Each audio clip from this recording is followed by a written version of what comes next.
Yo, what's going on, peeps? Back again with another vid. We got the match review for Spurs v Palace. Make sure you like, comment, share and subscribe. You know the drill. So let's get right into it. Spurs 4, Palace 1. Now, we started the game. I saw the lineup. Let's start there. Saw the lineup. Saw Matt Doherty. And I was already having visions of him having an absolute nightmare of a game. But in his defence, and you know I don't defend him often, he had a very good game today. Now you'll find out his rating tomorrow when I do the player ratings, but he done really well, I must admit. He got an assist, he did put in some decent balls, he had a solid game today. So I give credit where it's due, so shout out to Matt Doherty. But I knew Dele wouldn't be in. I did call it after that game against Fulham, I believe it was. Nowhere near good enough. He didn't put in no work ethic at all, apart from throwing himself to the ground. So I knew from that Mourinho was not going to put him in and he would go with Lucas, and I was correct. He did go with Lucas, who also had a brilliant game today. But all those individual performances we'll talk about in the player ratings. But another home win, third win on the bounce in the league for the first time since October. 2 points off top 4. And after that result against, who was it? West Ham, I thought they're 9 points clear. Top 4 is done. But people dropping points around us and us quietly going about our business. It's got us right back in the run. So we've gone from 9th to 6th. We're above Liverpool, who lost today to Fulham. But we just had to go and do our job. And we started off well, like we usually do. Takes a bit of time. But once we get into our groove, then the first half we're usually controlling against these smaller teams. I say the first, probably, I want to say maybe 5-6 minutes, maybe 7 max. Crystal Palace giving us a little torrid time. But from there, that was it. It was all us until the end of the half. And eventually we got the goal from some persistence from Lucas to win the ball back. Release KANE, whips it in for BALE for the tap in. And it's 1-0. And we're comfortable. Palace have the odd little cross or whatever it is, but never looked like scoring, to be fair. And then right at the death of the first half, what happens? You guessed it. The man himself steps up, Benteke, and to be fair, Luis had no chance. It was a brilliant header. Good cross from Milivojevic. Benteke got up well and just guided it into that top corner. No chance. It was a brilliant header, I must say. And that's what Son should have done. I believe it was probably, what was it, 0-0 or 1-0 at that time? No, it was 0-0. He had a header, headed it right at the keeper. If that's KANE, he's gone in the corner, and it would have been 1-0 from then. But it don't matter now because we end up winning the game comfortably, 4-1. Well, I say comfortably, there were some scary moments, but the scoreline, they were never going to score more than 2 goals if they did grab another one. And to be fair, I think it's like the first time in 17 years they've scored at our ground.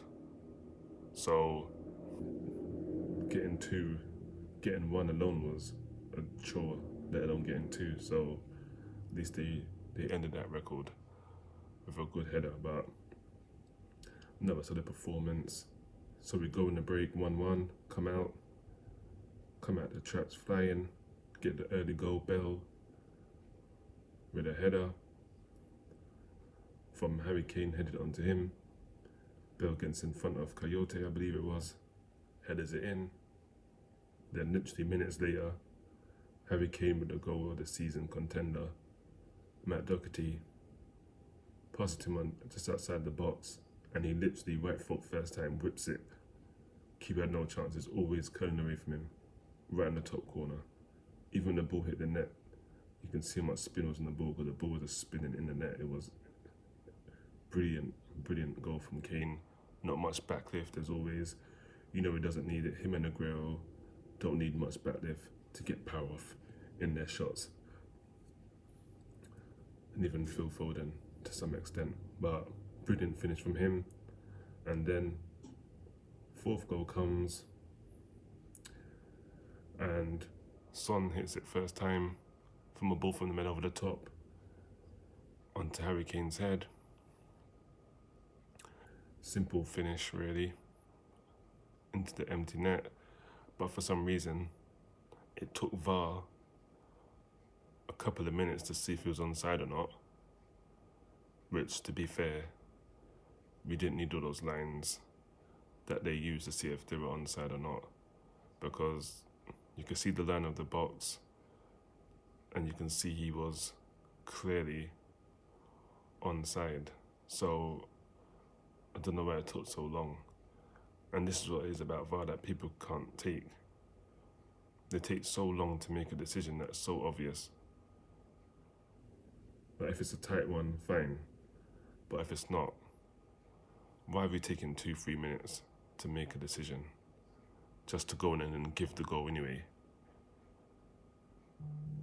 Now, I know sometimes it seems like they're judging people by their hands and arms, like I think they did to Werner the other day against Liverpool, but last time I checked, you can't score a goal with your hand. So if your hand's offside or your arm, that should be irrelevant. And that's what I mean with the inconsistencies with this VAR. If you're going to use it, do it properly, or just scrap it. Because end of the day, VAR is a good thing and it should help the referees. But it seems to make it much harder for them, and also it's hard for the fans to watch because they don't know if they should celebrate or not. So they need to figure it out. And to be fair, the officials in the Premier League are awful, and this is why they will not be at the Euros or World Cup like they weren't at the last World Cup. There was no representative from England there because they shit.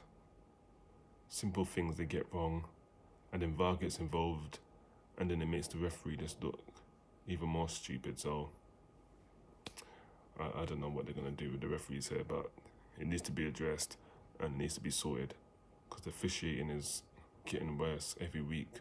The stuff I'm seeing is just beyond a joke. But this ain't about refs, this is about Tottenham, and we got the vital 3 points, and we move up to 6 and 2 points off top 4. Good position, game in hand, and we've got the big North London derby on Sunday. So, and in between that we have Dynamo Zagreb on Thursday, then we've got the derby, and then we've got Zagreb again the following Thursday. So it's going to be a big couple of weeks for these lot, and hopefully they're up for it. We're not even a couple of weeks, about a week, because the games are coming thick and fast. So a week and some days. So we'll see if they're going to be up to it and get through this period, because it will be tough. North London derby is never easy. So look out for that preview, because that will be dropping on a Saturday. And look out tomorrow even for player ratings, and of course the review and all that for...